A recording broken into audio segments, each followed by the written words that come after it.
मेरे मन में क्या है आप नहीं जानते।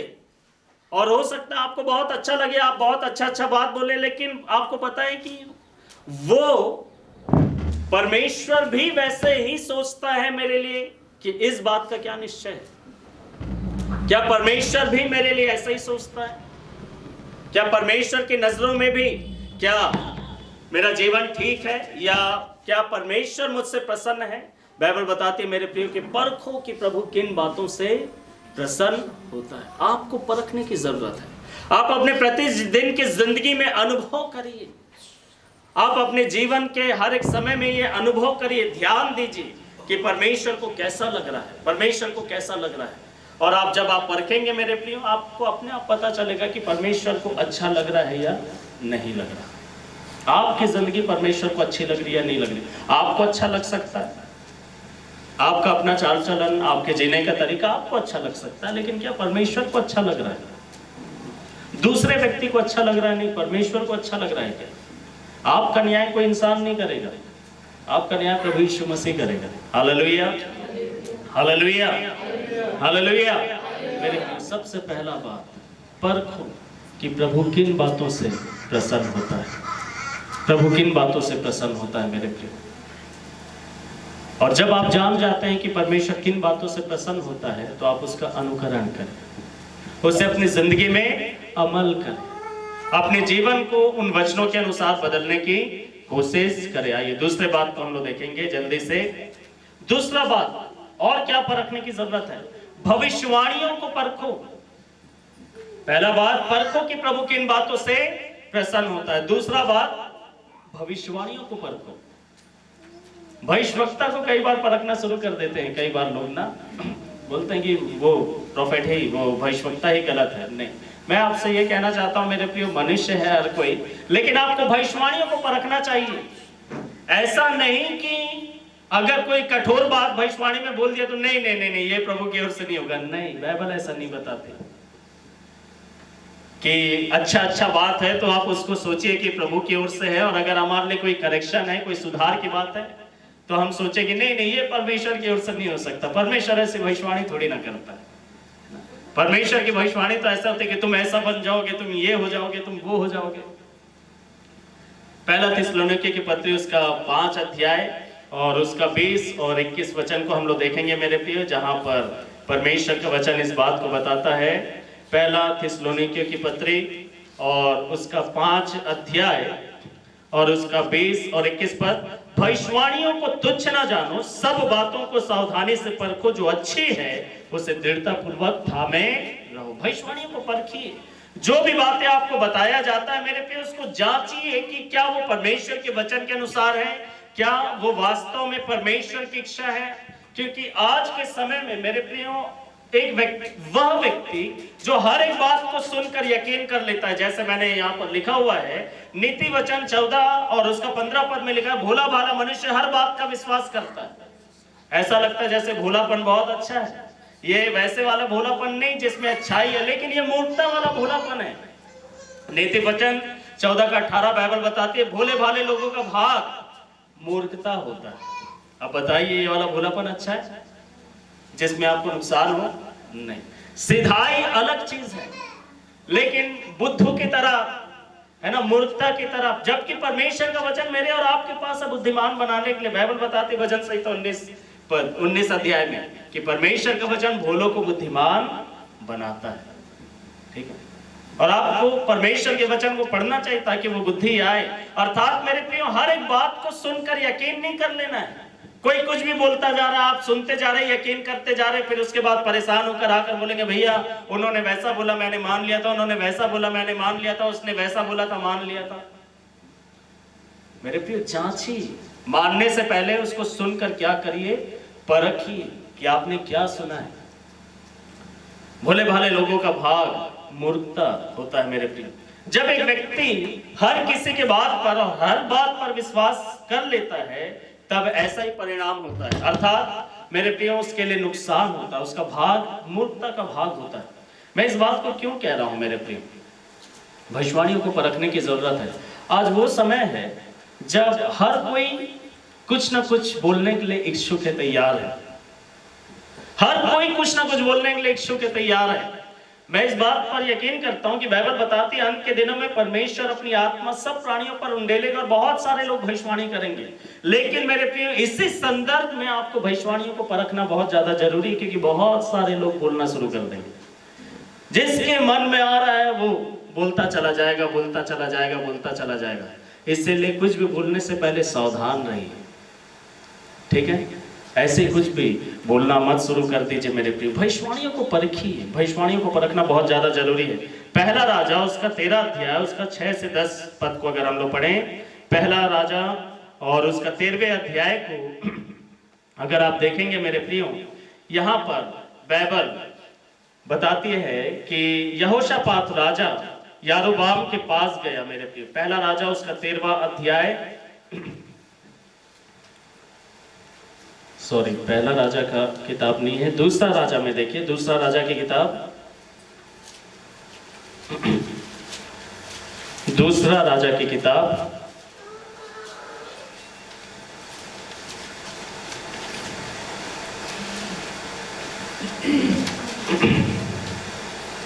जहां पर यारोबाम और यहोशापात राजा के बारे में वर्णन है।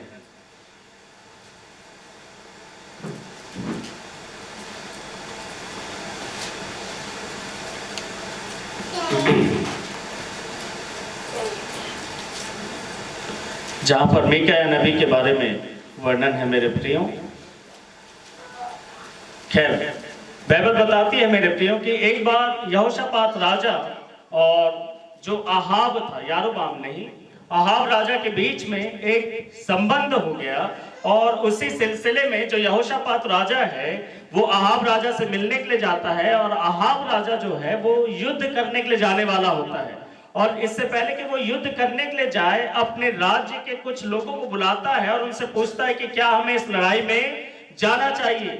और उसके कई लोग, उसके जो मंत्री थे, वो कहते हैं कि राजा तू लड़ाई में जा और तू लड़ाई जीत कर आ जाएगा। खैर, अभी आप पढ़ने मत पलटाइए, इधर ध्यान दीजिएगा, ठीक है?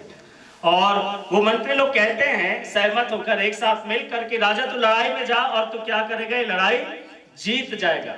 लेकिन मेरे प्रिय, यहोशापात राजा को उन लोगों की बातों के ऊपर यकीन नहीं होता। वो अहाब राजा से कहता है कि राजा, कोई और नबी है, कोई और परमेश्वर का जन है तेरे इस राज्य में जिससे हम पूछें? जबकि इतने सारे लोग बोल रहे हैं तो किसी और व्यक्ति का सुनने का और क्या जरूरत है? मेरे पे उसने परखा, उससे यकीन नहीं हुआ उस बात के ऊपर। क्या कोई गलत बोल रहे थे उन लोग? गलत कहने का मतलब क्या कुछ ऐसा बोल रहे थे जिसमें उसको नुकसान दिखाई दे रहा था? वो क्या बोल रहे थे? जा तो इस लड़ाई में जीत जाएगा। हर कोई यही सुनना चाहता है कि नहीं? आप जीत जाएंगे, आप यही सुनना चाहते हैं ना? लेकिन अगर ऐसा बोल दे कोई आकर कि आप हार जाएंगे इस लड़ाई को, आपको कैसा लगेगा? बोलेंगे फॉल्स प्रॉफिट है ना, ये गलत है, ये गलत है, ये व्यक्ति गलत है। आप ऐसे परखेंगे मेरे प्रिय, आपको जांचना सीखना पड़ेगा। जबकि इतने लोग बोल रहे हैं कि तुम लड़ाई में जाओ जीत जाओगे, लड़ाई में जाओ जीत जाओगे। आपको पता है बहुत सारे ऐसे काम हैं, अगर आप उसको तरीके से नहीं करेंगे आप हार जाएंगे, आप हार जाएंगे, आप आशीषों से वंचित हो जाएंगे, आप खाली हाथ रहेंगे। आप यकीन माने इस बात को। इसीलिए मैं बहुत सारे लोगों को देखकर परेशान हो जाता हूं कि जिंदगी, उन लोग किस प्रकार का जिंदगी जीते मैं नहीं जानता हूं, क्योंकि मैं पूरे दिन उनके साथ नहीं रहता हूं। मैं कभी कभी उनसे मिलता हूं, संडे को अक्सर हम लोग मिलते हैं, उन लोगों से हम लोग बातचीत करते हैं। लेकिन आप देखिए आप कैसे जिंदगी जीते हैं, क्योंकि बहुत सारा चीज आपको हरा देगा। आप जीतने का बहुत कोशिश करेंगे लेकिन कभी भी नहीं जीत पाओगे आप, जब तक चीजें बदलेंगे नहीं, जब तक चीजें बदलेंगे नहीं। इतने सारे लोग आकर बोल रहे हैं कि तुम लड़ाई में जाओ जीत जाओगे, जीत जाओगे। अहाब तो बड़ा प्रसन्न हो रहा है, बहुत खुश हो रहा है, वाह जैसा मैं चाहता हूं वैसे ही भविष्यवाणी हो रही, जीतूंगा जीतूंगा, मैं यही तो चाहता हूं। भाई कौन नहीं चाहता कि लड़ाई में वो जीते? लेकिन यहोशापात का मन मानता ही नहीं। आपको पता है जो परमेश्वर का भय मानने वाला व्यक्ति है ऐसे किसी भी बात को सुनकर मान नहीं लेता। अहाब परमेश्वर से दूर था, यहोशापात परमेश्वर के साथ चलने वाला व्यक्ति था। हालेलुया। अगर आप परमेश्वर के संग चलने वाले व्यक्ति हैं, आप पवित्र आत्मा आपको सतर्क रखेगा। हालेलुया। लेकिन अगर आप परमेश्वर से दूर रहते हैं, आप कोई भी कुछ भी बोलेगा, आपको लगेगा परमेश्वर बोल रहा है। कुछ भी कोई भी बोलता जाएगा, आपको लगेगा परमेश्वर बोल रहा है, क्योंकि मेरे लाभ की बातें बोली जा रही हैं। मेरे प्रिय, हो सकता है उसी में नुकसान है, वो झूठ है वहां पर। यारोबाम पर जो यहोशापात राजा, वो परखने लगा इस बात को मेरे प्रिय, और यहोशापात ने बोला कि अगर कोई और परमेश्वर का जन है, आप बोलता है एक है, पूरा इज़राइल मेरे पक्ष में बोलता है, लेकिन एक है जो मेरे विरोध में ही बोलता है हमेशा। क्या नाम है उसका? मीकाया। बोलता मिकाया नाम का एक परमेश्वर का जन है, भक्त नबी है, लेकिन वो कभी मेरे पक्ष में नहीं बोलता। मेरे प्रिय, यहोशापात बोलता है कि ऐसा करो, उसको बुलवा लो। आप बोलता है ठीक है, अपने मंत्रियों को भेजता है, सैनिकों को भेजता है, उन लोग जाते हैं, मिकाया का दरवाजा खटखटाते हैं। मिकाया बोलता है क्या हो गया? राजा तुझे बुला रहा है, लेकिन सुन वहां पर जाकर क्या बोल रहा, हम तुझे बताएंगे। आपके जो मंत्री हैं, सैनिक हैं, वो मिकाया को उसके घर पे बोलते हैं कि देख, हमने बोला है कि राजा तू लड़ाई में जाना और तू जीत जाएगा, तू जहां वहां जाकर कुछ और बोलना शुरू मत कर देना, तू भी यही बोलना कि राजा तू जीत जाएगा। मिकाया ने बोला ठीक है। वो गया और अहाब राजा के पास खड़े होकर बोलता है कि राजा तू लड़ाई में जा, तू जीत जाएगा। मेरे प्रिय, अहाब को यकीन नहीं हुआ, अहाब को यकीन नहीं हुआ। मिकाया को क्या पता कि झूठ बोल रहा है, सॉरी, ये यहोशापात राजा को नहीं पता कि मिकाया इस समय ऐसे ही बोल रहा है। मिकाया को, अहाब यहोशापात को लगा होगा कि मिकाया जो है वह कितना सुंदर बात है कि सब जो बोल रहे थे सही है, लेकिन अहाब के मन में खटक रहा। आप बोल रहा कि मैं कितने बार बोलूं कि तू मुझसे सच बोल, क्योंकि मुझे यकीन नहीं हो रहा, तू ऐसा कैसे बोल दे रहा है, जैसा लोगों ने बोला वैसे तू भी बोल रहा है। तब मिकाया कहता कि सुन, मैं क्या देखता हूं, मैं इज़राइल की भेड़ों को बगैर चरवाहे के तितर बितर होते हुए देखता हूं।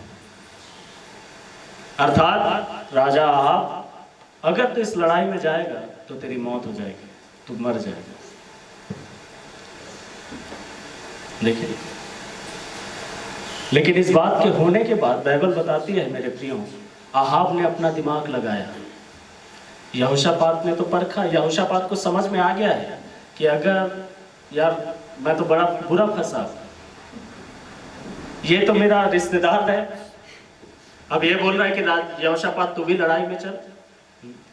अब अगर मैं नहीं जाऊंगा तो बड़ा मुसीबत है, मैं क्या करूं, उसे समझ में नहीं आ रहा। कम से कम वो दुआ तो कर ही रहा होगा कि प्रभु मुझे बचा लेना, मैं तो फंस गया यार, मुझे बचा लेना। अहाब इतना चालाक था, उसने क्या किया पता, उसने यहोशापात को राजा का कपड़ा पहनाया, वो तो राजा था ही, बोला कि तू राजा के ड्रेस में जाना, मैं सैनिक के ड्रेस में जाऊंगा। आपको पता, परमेश्वर की योजना को आप बदल नहीं सकते बुरा करके। अपना दिमाग लगाकर, अपनी समझ का सहारा लेकर आप परमेश्वर को कभी भी धोखा नहीं दे पाओगे, याद रखिए। अगर आप परमेश्वर की इच्छा से बाहर जाएंगे, अपना दिमाग लगाकर सोचेंगे कि मैं अपना दिमाग लगाकर परमेश्वर को फेल कर दूंगा, तो आप बहुत बड़ी मुसीबत में फंसेंगे। अहाब राजा ने ऐसा किया, सैनिक के कपड़ा पहना, यहोशापात को राजा का कपड़ा पहनाया, दोनों लड़ाई के लिए निकल गए अपने सैनिकों के साथ। बाइबल बताते बहुत घमासान युद्ध हुआ, और जो शत्रु थे वो अहाब राजा को ढूंढ रहे। अहाब राजा कहाँ है, मिल ही नहीं रहा, क्यों? क्योंकि उसने भेष बदल लिया है। तो उन्होंने सोचा छोड़ो क्या लड़ना, जब राजा ही नहीं है यहाँ पर। वो वापस लौट रहे थे, उतने में ही एक सैनिक ने धनुष लिया, तीर लिया और ऐसे ही आसमान में छोड़ दिया।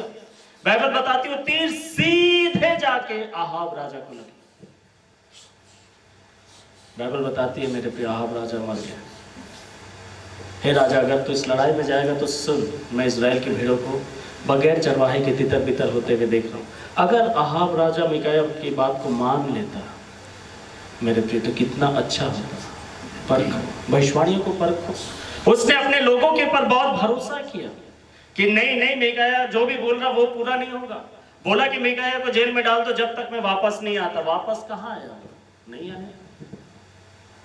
उसने अपने मंत्रियों की बातों को माना, और बाइबल बताती है मेरे प्रियो, उनके ऊपर झूठ बोलने वाली आत्मा उस समय आ गई थी, और वो झूठ बोल रहे थे। परखिए, आप ऐसी हर एक बात के ऊपर यकीन नहीं कर सकते। कोई भी कुछ भी बोलता हुआ चला जाए आपको, मेरे प्रिय ऐसे विश्वासी मत बनिए आप। ठीक है, कि कोई कुछ भी बोलता रहे आपके लिए और आप हाँ हाँ हाँ हाँ हर एक बात के ऊपर नहीं, आप परखिए क्या वो परमेश्वर के वचन के अनुसार है। बाइबल में बता, यहाँ पर क्या लिखा है कि भविष्यवाणियों को परखो और जो अच्छी बातें हैं क्या करो, उसको ले लो उसमें। फिर आप ये देखिए कि जो अगर परमेश्वर ने आपको पहले से कुछ बोला है तो क्या जो आपको बाद में बोला जा रहा है वो उसी बात को बोला जा रहा है या उससे अलग बोला जा रहा है। लेकिन ऐसा जांचने के लिए पहले आपको निश्चय होना चाहिए कि आपसे परमेश्वर ने बात की, आप खुद ही असमंजस में है, तब तो फिर छोड़ दीजिए। अगर परमेश्वर ने आपको कुछ बोला, आपको पता है कि ये परमेश्वर ने बोला है, आपको 100% यकीन होना चाहिए। ऐसे ही मुझे ऐसा लगा इस टाइप से नहीं, आपको निश्चय होना चाहिए कुछ एक बातों के लिए। मुझे कुछ बातों के लिए मुझे 100% निश्चय है, और अगर कोई आकर मुझे बोले ना कि यहाँ पर आपने गलत किया, मैं नहीं मानूंगा, क्योंकि मुझे पता है उसको कैसा भी लगे, मुझे पता है कि मैंने परमेश्वर से सुना है या नहीं सुना है। अगर मैंने परमेश्वर से कुछ सुना है और कोई आकर बोलेगा कि आप ऐसा करिए, मैं कभी भी नहीं करता। जिस चीज के लिए परमेश्वर ने मुझे मना किया है, कोई आकर मुझे कितना भी अच्छे से सिखाकर समझाकर बोलने का कोशिश करे, मैं नहीं मानूंगा, मैं सिर्फ सुनूंगा, मैं उसका अनुकरण नहीं करूंगा। क्यों? क्योंकि मैं जानता हूं कि परमेश्वर ने मुझसे पहले कुछ और बोला है। Hallelujah, hallelujah. मेरे प्रिय, भविष्यवाणियों को परखिए, क्योंकि बहुत सारे लोग भविष्यवाणी करेंगे, है ना। हर कोई भविष्यवाणी करना चाहता है। बाइबल बताती है हाँ, हर कोई भविष्यवाणी करने वाले बने, बस एक ही रेफरेंस को पकड़ लिए बोल रहे हैं कि ओ हर कोई। अरे प्रभु चाहता है कि नहीं? भविष्यवाणी को परखिए, नहीं तो आप धोखा खा जाएंगे मेरे प्रिय, आप गलत शिक्षाओं में पड़ जाएंगे। एक और घटना के बारे में हम लोग देखेंगे, शायद ये जो रेफरेंस है यहाँ पर सही होना चाहिए। पहला राजा उसका 13 अध्याय, पहला राजा उसका 13वां अध्याय, पहला राजा उसका 13 अध्याय,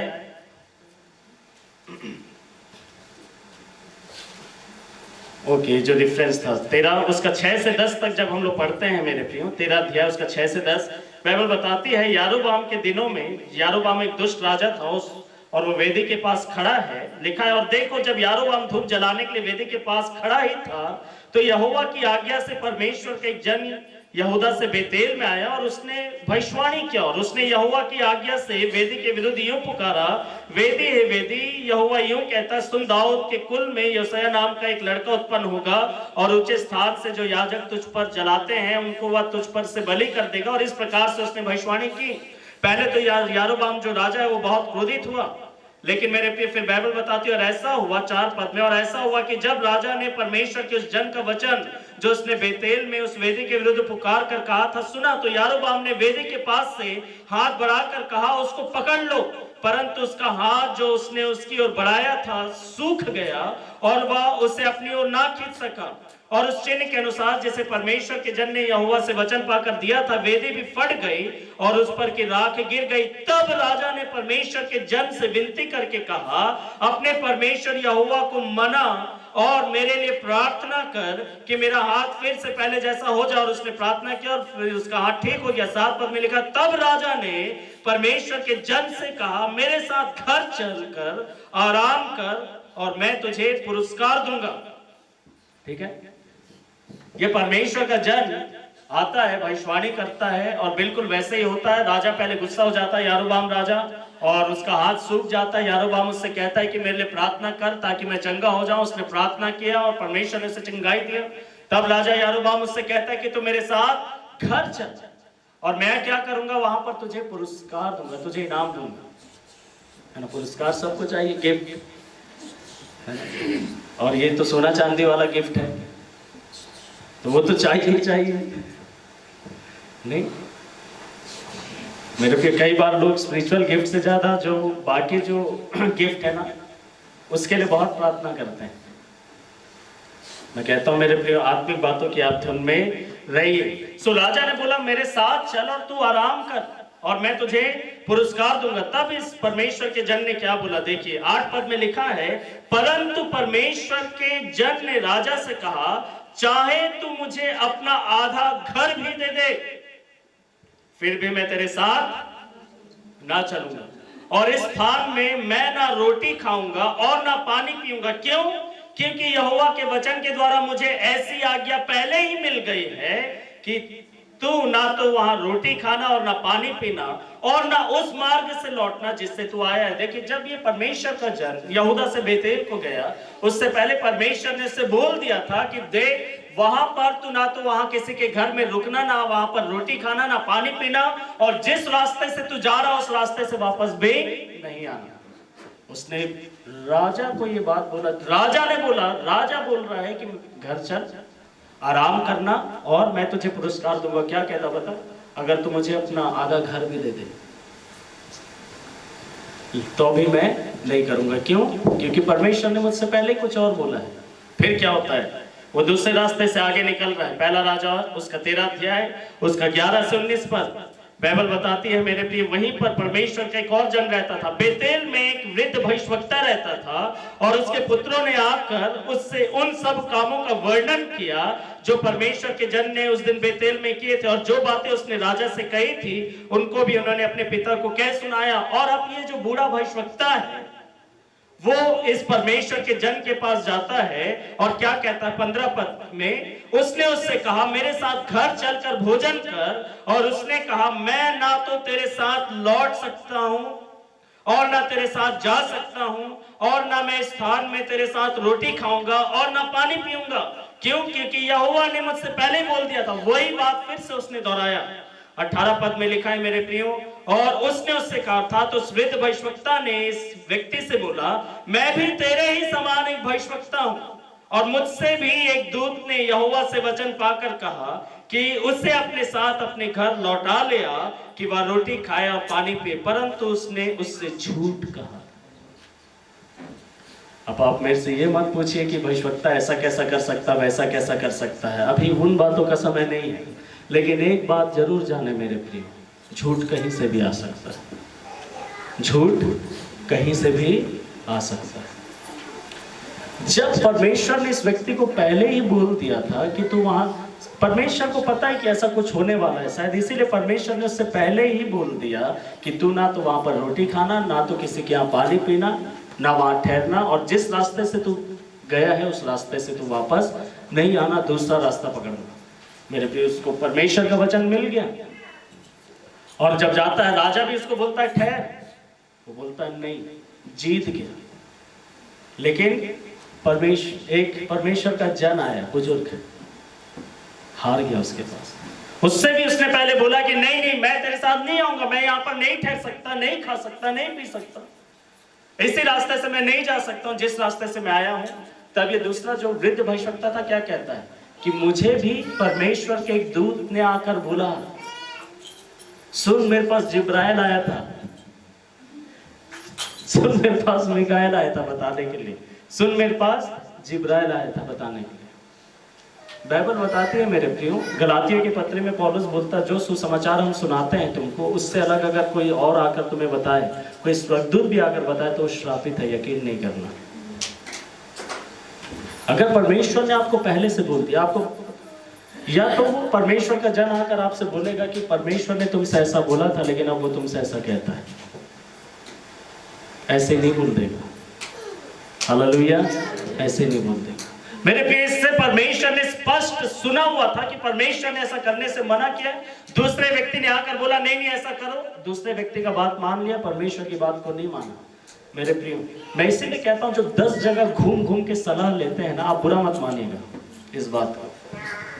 10 जगह 20 जगह सब जगह जाके जो सलाह लेते हैं ना, उन लोग आखिरी में गलत कदम उठाते हैं, लास्ट स्टेप उनका गलत होता है। क्यों? क्योंकि जो 10 जगह 20 जगह घूम घूम के सलाह लेता है ना, वो वास्तव में क्या सुनना चाहता है पता है? जो उसके मन में है। और जब उसके मन की कोई बोल देगा ना हाँ, तो उसी का बात मान लेगा, बोलेगा यही है, मेरा प्रॉफिट यही है, मेरा पास्टर यही है, मेरा टीचर यही है, मेरा अपोस्टल यही है, मेरा आत्मिक पिता आजकल तो यही है। क्यों? क्योंकि मेरे मन की बात बोलता है, मेरे मन में जो है। मेरे पे ऐसा नहीं करना चाहिए। आपको पता, सलाह आपकी भलाई के लिए होता है, भले ही उसमें आपको कड़वाहट लगे, भले ही इसमें आपको सुधार लगे, इसीलिए 10 जगह 20 जगह फिरिए मत, एक जगह अच्छे से सुनिए और परमेश्वर के वचन में बढ़िए। हालेलुया। आप गलत नहीं जा सकते। अगर आप परमेश्वर के वचन के अनुसार चलेंगे आप कभी भी गलत नहीं जाएंगे मेरे प्रिय। लेकिन मनुष्य की बातों को सुन सुन के इधर उधर 10 जगह आप कितना मार्ग लोगे? एक ही जगह कितने जगह दौड़ोगे, कितनी दिशाओं में दौड़ोगे? एक ही दिशा में तो दौड़ पाओगे आप। मेरे प्रिय, बाइबल बताती है ये जो परमेश्वर का जन है यहाँ धोखा खा गया। जब उससे बोला गया कि परमेश्वर के दूत मेरे पास आया था और यहोवा का वचन लेकर आया था, और क्या बोला पता है? कि मैं तुझे अपने घर में बुलाऊं, रोटी खिलाऊं, पानी पिलाऊं और मेरे घर में तू आराम करे।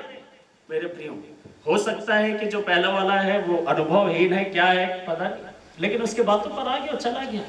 ये जानकर भी कि परमेश्वर ने मुझसे बोला था, ये जानकर भी दूसरे के बात में आ गया मेरे प्रियो। इसीलिए मैंने बोला भविष्यवाणियों को परखिए। और बाइबल बताती है उसका नतीजा क्या हुआ पता है? उसके घर में गया, खाया पिया, वापस जा रहा था, शेर मिला रास्ते में, उसे फाड़ खाया और उसे मार डाला शेर ने, लेकिन उसे खाया नहीं, वहीं पर बैठा हुआ था। अब ये बूढ़ा भविष्यवक्ता फिर से आता है और उसके देह को लेकर जाता, उसे दफनाता और अपने बेटे को कहता कि जब मैं मर जाऊंगा मुझे भी यहीं पर दफनाना, क्योंकि बहुत अच्छा व्यक्ति था। मेरे प्रिय, भविष्यवाणियों को परखिए। अगर आप नहीं परखेंगे, आपको बहुत नुकसान होगा, आपको बहुत नुकसान होगा। आप कुछ भी करते रहेंगे, आप अच्छा प्रतिफल चाह रहे होंगे, आपको लगेगा कि आप सही दिशा में बढ़ रहे हैं, आपको लगेगा कि आप सही चुनाव कर रहे हैं, लेकिन वो गलत होगा। इसलिए क्या करें? भविष्यवाणियों को परखे, परमेश्वर के वचन से परखे। परमेश्वर ने आपको अगर पहले से बोल के रखा है मेरे प्रियो, उसके आधार पर परखें और तब आप उसको समझ पाएंगे मेरे प्रियो, उसको समझ पाएंगे। और आपके लाभ के लिए, आपकी उन्नति के लिए बोली गई बातें भले ही आपको कठोर लगे, भले उसमें सुधार करना पड़े, भले परमेश्वर का दास कोई आकर आपको सुधारने के लिए बातें बोले मेरे प्रिय, वो आपके लाभ के लिए, आप उसको ग्रहण करिए और आप बढ़ेंगे। हालेलुया। आप उसको ग्रहण करिए, आप अपने आप को सुधारेंगे, आपकी उन्नति होगी। सिर्फ इसलिए कि किसी ने आपको ऐसा लगा कि वो मुझे डांट रहा है, आप बुरा मत मानिए। हालेलुया। बाइबल बताती है खुली डांट गुप्त प्रेम से उत्तम है। कोई भी व्यक्ति आपसे किसी का दुश्मनी थोड़ी ना है कि वो आपको आकर डांटेगा, कुछ ऐसा करके चला जाएगा, नहीं, किसी का दुश्मनी थोड़ी ना। लेकिन परमेश्वर का आत्मा हो सकता है उसको उस तरीके से उस समय बुलवाए और आपको उसको सकारात्मक तरीके से लेना। भविष्यवाणियों को परखें। तीसरा, आत्माओं को परखें, आत्माओं को परखें। पहला यूहन्ना की पत्री, उसका 4 अध्याय, हम लोग जल्दी से आगे बढ़ रहे हैं। पहला यूहन्ना की पत्री और उसका 4 अध्याय और उसका पहला पद से आगे, प्रियो प्रत्येक आत्मा की प्रतीति ना करो, परंतु आत्माओं को परखो कि वे परमेश्वर की ओर से हैं या नहीं, क्योंकि संसार में अनेक झूठे नबी निकल पड़े। ये बाइबल बता रही है कि संसार में बहुत झूठे नबी निकल पड़े, अपने आप को नबी कहते हुए। इसीलिए ना बहुत जल्दी से किसी को ये टाइटल लगाने मत दीजिए। दूसरे का तो छोड़ो, अपने लिए सावधान रहो, अपने लिए सावधान रहो। Hallelujah, hallelujah. मेरे प्रिय, भले ही आपको सुनने में थोड़ा सा खरा लगे, लेकिन आप याद रखें कि आपके लिए लाभदायक है। आत्माओं को परखिए, आत्माओं को परखिए। प्रत्येक आत्मा की प्रतीति मत कर लिए। कोई कुछ भी आपके लिए बोल रहा है, जैसा भी हम लोग देख रहे थे। भविष्यवाणियों को परखो, क्योंकि अगर वो अपने आप को नबी बोलेगा कोई भी, तो भविष्यवाणी की बातें ही आपको बोलेगा। लेकिन मेरे प्रिय, सिर्फ जब मैं बोल रहा हूं कि आत्माओं को परखे, तो सिर्फ नबूवत के संदर्भ में मैं आपसे नहीं बोल रहा हूं, लेकिन आत्माओं को परखना कि कौन किस आत्मा की प्रेरणा में चलता है और किस आत्मा की प्रेरणा में होकर वो आपसे बातें कर रहा है। अगर वो आपको सिखा रहा है, समझा रहा है, तो किस आत्मा के प्रभाव में है, प्रेरणा में है। वो व्यक्ति क्या पवित्र आत्मा से भरा हुआ है? क्या वो प्रभु के पीछे चलता है? क्या उसने मन फिराया हुआ है? क्या उसने पापों की क्षमा पाई है? क्या वो प्रभु के साथ संगति में रहता है? क्या वो किसी कलीसिया के साथ विश्वास योग्यता के साथ जुड़ा हुआ है? आपको इस सब चीजें परखने की जरूरत है। क्यों? क्योंकि अंत के दिन है। हर एक मीटिंग में मत जुड़ जाइए भट से। लिंक आया, ज्वाइन नहीं, आप पहले परखिए, आप परखिए, नहीं तो ये सब चीजें ना आपके मसीह जीवन को एकदम खराब कर देंगी। आपको खराब कर देगी। पहले जो चर्च का उसमें ढंग से जुड़ जाइए आप, जो चर्च का उसमें तो थोड़ा सा इंटरेस्ट दिखाइए पहले। इतने सारे मीटिंग तो अभी रखे, ट्यूसडे, वेडनेसडे, सैटरडे, संडे। आत्माओं को परखो। अब अच्छा, ये दूसरा इतिहास 18 अध्याय यहोशापात का। अब फिर से हम लोग उसी घटना में आते हैं, ठीक है। दूसरा इतिहास उसका 18 अध्याय, जो यहोशापात का घटना हम लोग देख रहे थे मेरे प्रिय, आत्माओं को परखने की बात जो हम लोग बोल रहे थे, मैंने उस घटना को आपको बता दिया। फिर से आपको पता, आहाब राजा को जो मंत्री कह रहे थे कि राजा तू लड़ाई में जा और तू ये लड़ाई जीत जाएगा, आखिर वो क्यों बोल रहे थे? किस आत्मा की प्रेरणा में वो बोल रहे थे? किस आत्मा की प्रेरणा में वो बोल रहे थे? बाइबल बताती है मेरे प्रियो कि परमेश्वर ने ये ठान के रखा था, क्योंकि आहाब एक दुष्ट राजा था, तो परमेश्वर, वो समय आ गया था क्योंकि जब एक व्यक्ति मन नहीं फिराता, पश्चाताप नहीं करता, बाइबल बताती है भजन संहिता में कि जब एक व्यक्ति मन नहीं फिराता है तो वो परमेश्वर अपनी तलवार पर धार लगाता है। क्योंकि जब परमेश्वर मौका देता रहता है, जो बार बार सिखाए जाने पर भी हट करता है, वो अचानक से नाश हो जाता है, नीति वचन बताता है। सो परमेश्वर कभी भी अन्याय नहीं करता मेरे प्रियो, मौका देता है, मौका देता। आहाब राजा को कितना मौका दिया, लेकिन उसने उन सब बातों को नजरअंदाज किया। अब परमेश्वर अपनी सभा में पूछता है कि कौन जाकर आहाब को मेरे विरुद्ध में बहकाएगा। लिखा है कि एक आत्मा अपना हाथ उठाती है, जैसे हम लोग यहाँ पर बोलते ना, अपना हाथ उठाकर बताइए, एक आत्मा वहां पर हाथ उठाती है, मैं जाऊंगी। और परमेश्वर पूछता है तो कि तुम करोगे कैसे काम को? वो बोलती है कि मैं जाकर उसके नबियों के जीभ में जाकर बैठ जाऊंगी, मैं झूठ बोलने वाली आत्मा, और मैं जाकर उसके नबियों के जीभ में जाकर बैठ जाऊंगी और उनसे झूठ बुलवाऊंगी। अब उन मंत्रियों को, नबियों को क्या पता जो आहाब के दरबार में है, उनको क्या पता है कि वो झूठ की आत्मा के प्रेरणा में, प्रभाव में उन बातों को बोल रहे कि तू लड़ने जा, तू लड़ने जा, तू लड़ने जा, सफल हो जाएगा, सफल हो जाएगा, सफल हो जाएगा। झूठी आत्मा के प्रभाव में भी निकल सकता है। मेरे प्रिय, आत्माओं को परखो। यहोशापात परमेश्वर का भय मानने वाला था, उसने बहुत कुछ देखा वहां पर, पता है, उसीलिए उसने इतना जल्दी यकीन नहीं किया। अगर आप उस अध्याय को पढ़ेंगे तब आप इस बात को जानेंगे। उसने देखा कि ये लोग जो बोल रहे हैं ना, ये परमेश्वर के आराधक हैं या नहीं है। पहली बात, मैं कैसे मान लूं? यहोशापात परमेश्वर का भय मानने वाला व्यक्ति है। उसने देखा कि भाई इनकी बातें भले ही अच्छी लग रही है, ऐसे कैसे मानूंगा? मुझे कोई अपना व्यक्ति चाहिए जो मुझे कंफर्म करे। हालेलुया। मुझे कोई परमेश्वर का व्यक्ति चाहिए जो इस बात को कंफर्म करे, मैं इसकी बात ऐसे ही नहीं मान लूंगा। मेरे प्रिय, इसीलिए आप परमेश्वर के लोगों की सुने। हालेलुया। मेरे प्रियो, झूठ की आत्मा के प्रभाव में, और जब मैंने बताया मिकाया आता है, मिकाया परमेश्वर की आत्मा के प्रभाव में बोलता है कि राजा तुम मर जाएगा, और उसने माना नहीं और उसकी मृत्यु हो गई। यहोशापात राजा बच गया। उसने भैया बोला जान है तो जहां है, बचा भागा वहीं से, है ना। बोला कहाँ महल जाना, अपने ही महल निकल लो, यहाँ से घोड़ा चला कहीं और फंसा दे। मेरे उसने कितना परमेश्वर का धन्यवाद दिया होगा कि परमेश्वर ने उसे बचा लिया। परमेश्वर ने उसे बचा लिया। क्यों? क्योंकि उसने परखा था, उसने परखा था। आत्माओं को परखिए, कौन किस आत्मा की प्रेरणा में, कौन किस प्रकार का इंसान है। आप थोड़ा जांचिए, चेक करिए कि वो किसके प्रेरणा में चलता है। क्या परमेश्वर के वचन के अनुसार चलता है? क्या वो कलीसिया के साथ जुड़ा हुआ रहने वाला व्यक्ति है? दूसरा बात यहीं पर आत्माओं को परखने का, पौलुस ने परखा। यहाँ पर यहोशापात राजा ने परखा था। दूसरा इतिहास 18 अध्याय में, प्रेरितों के काम उसका 16 अध्याय को देखेंगे। प्रेरितों के काम उसका 16 अध्याय, यहाँ पर पौलुस ने परखा। बाइबल बताती है मेरे प्रियो, 16 अध्याय उसका 16 पद से आगे, तब ऐसा हुआ कि जब हम प्रार्थना करने के स्थान को जा रहे थे तो हमें एक दासी मिली जिसमें भविष्य बताने वाली आत्मा थी। पवित्र आत्मा नहीं थी, ये भविष्य बताने वाली आत्मा है। हालेलुया। क्योंकि पवित्र आत्मा खाली भविष्य बताता नहीं रहता है, वो कई चीजें करता है। बाइबल बताती पवित्र आत्मा के बहुत सारे कार्य। कुछ चीजें आप लोग पिछले सुन भी रहे थे, पास्टर सागर प्रचार भी के यहाँ पर पिछले संडे।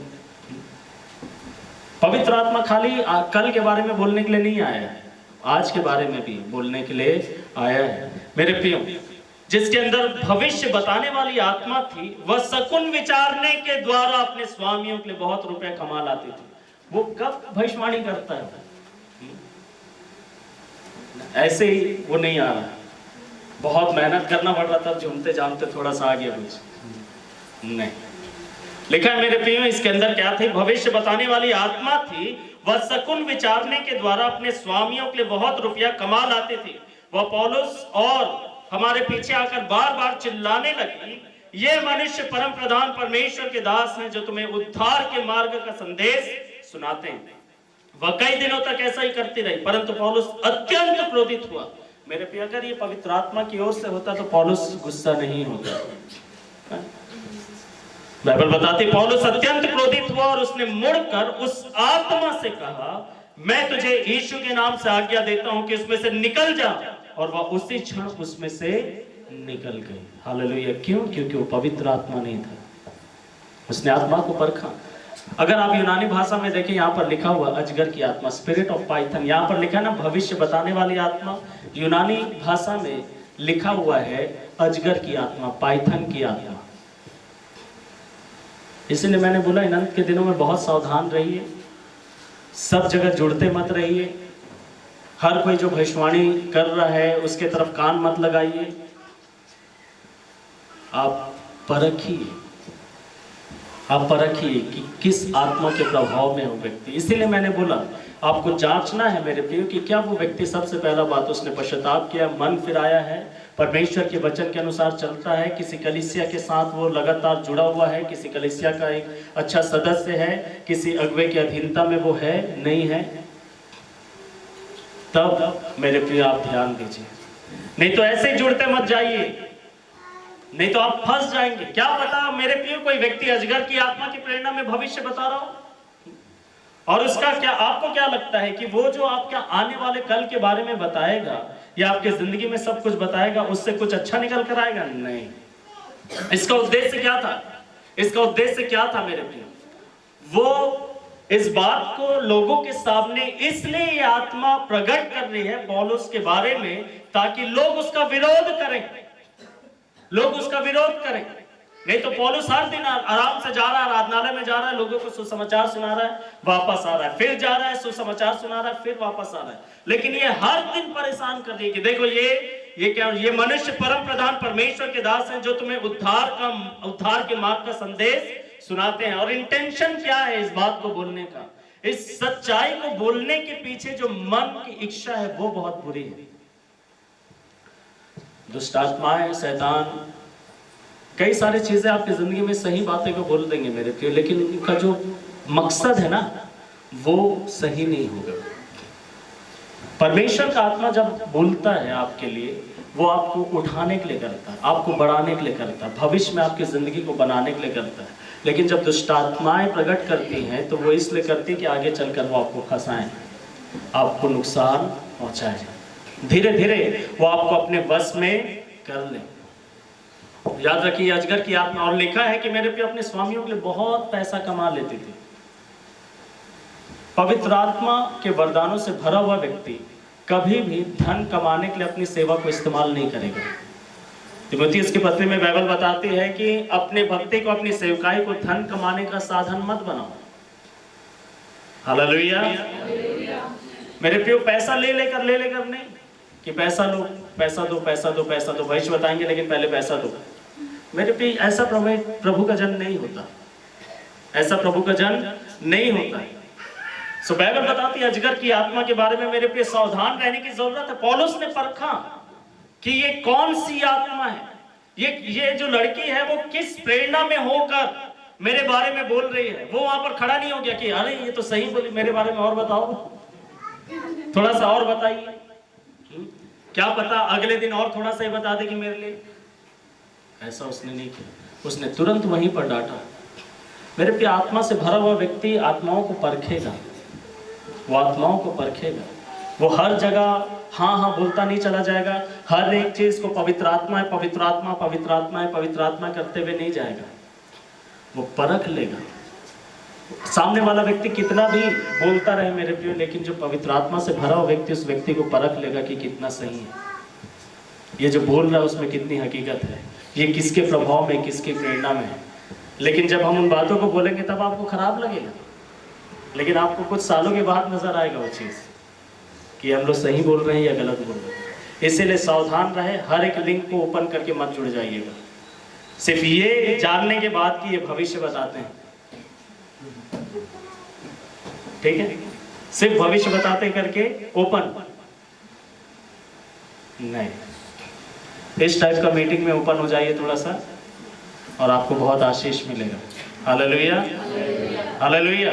क्योंकि परमेश्वर का वचन हमें काटेगा, छांटेगा और बढ़ाएगा। आत्माओं को परखिए, इन अंत के दिनों में बहुत ज्यादा जरूरी है मेरे प्रिय। आत्माओं को परखना इसलिए जरूरी क्योंकि कौन व्यक्ति किस आत्मा के प्रभाव में, बाइबल बताती है अंत के दिनों में झूठे शिक्षक खुद खड़े होंगे। आपको शिक्षाओं को परखने की जरूरत है कि जो शिक्षाएं दी जा रही वो सही है या गलत है। मेरे प्रिय, इन सब चीजों को परखें। एक आखिरी बात जल्दी से, ये काफी लंबा है, आखिरी है लेकिन काफी लंबा है, जल्दी से वैसे आपको बताऊंगा मेरे प्रिय। और क्या परखने की जरूरत है? परखें, अपने चाल चलन को परखें। क्या परखें? इसीलिए दो लोग बैठकर तीसरे व्यक्ति के बारे में बात करने से ज्यादा बेहतर है कि दो लोग बैठकर एक दूसरे के बारे में ही बातचीत करें, अपने बारे में। किसको परखें? अपने चाल चलन को परखें। विलाप गीत 3 अध्याय और उसका 40 पद को जल्दी से मैं आपके लिए पढ़ना चाहता हूं मेरे प्रियो। विलाप गीत और उसका 3 अध्याय और उसका 40 पद। आओ हम अपने चाल चलन को जांचें और परखें, आओ हम यहोवा की ओर फिरें। आओ हम अपने चाल चलन को जांचें और परखें, और कहां फिरें?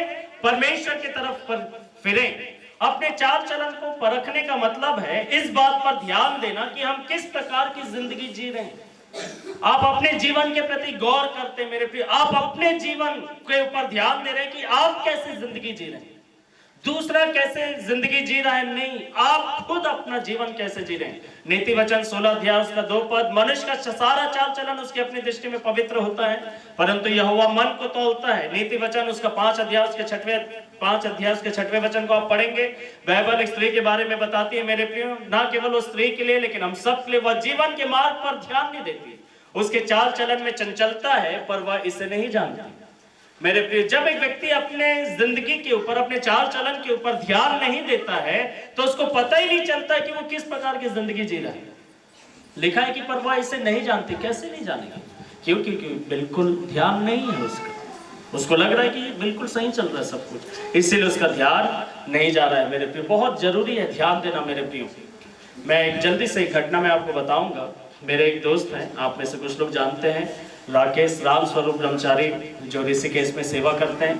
जब हम लोग बाइबल कॉलेज में थे, हम लोग कैनाल रोड तरफ आए हुए थे, और वहाँ से जब हम वापस जा रहे थे तो वहाँ छोटा सा नाला था, और जो राकेश भाई हैं वो दाहिने तरफ चल रहे थे और मैं बाएं तरफ चल रहा था, और वो नाला बहुत सकरा है, ठीक है, छोटी सी नाली है, वो इस तरफ मैं इस तरफ, हम चलते जा रहे हैं। वो उसने मेरे को बोला कि विजय भाई आप इधर आ जाओ। मैं बोला भैया कभी भी आ जाएंगे तो सकरा है, तो आराम से चलेंगे बात करते हुए। चलते गए बात करते करते, आप यकीन माने पता ही नहीं चला वो नाला ऐसा ऐसा करके।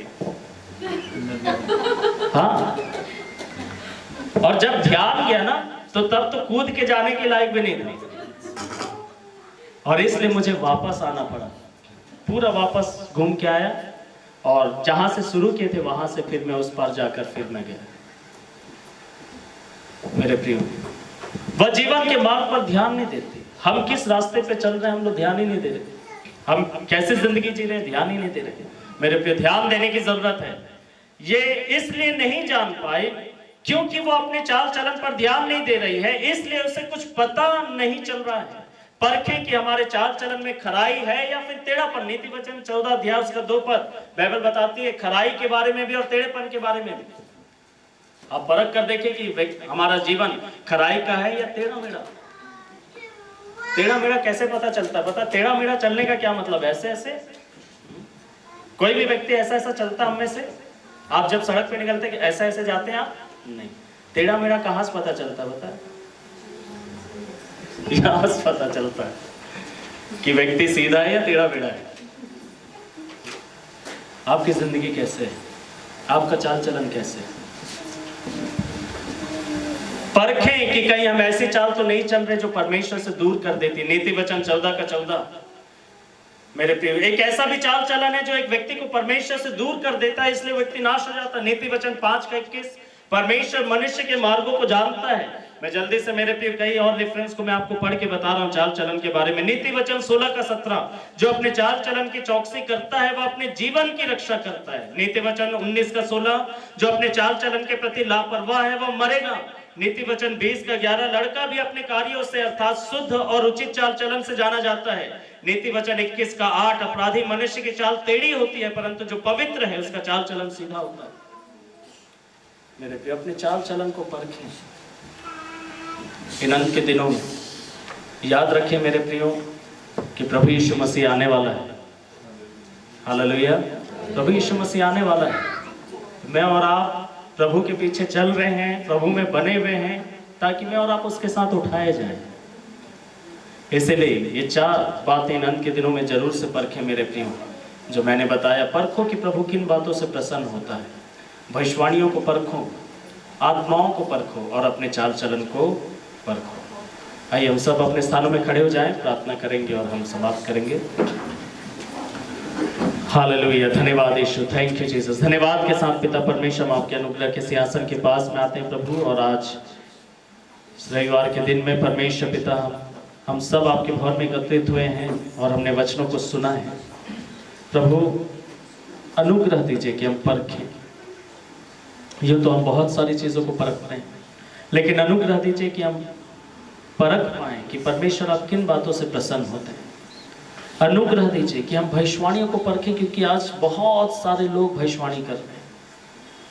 हम बहुत सारे लोगों से मिलते हैं प्रभु, ऐसा लगता है कि हर कोई भविष्यवाणी करना चाहता, कुछ ना कुछ बोलना चाहता, कुछ ना कुछ बताना चाहता, लेकिन दया करिए कि हम भविष्यवाणियों को परख सकें।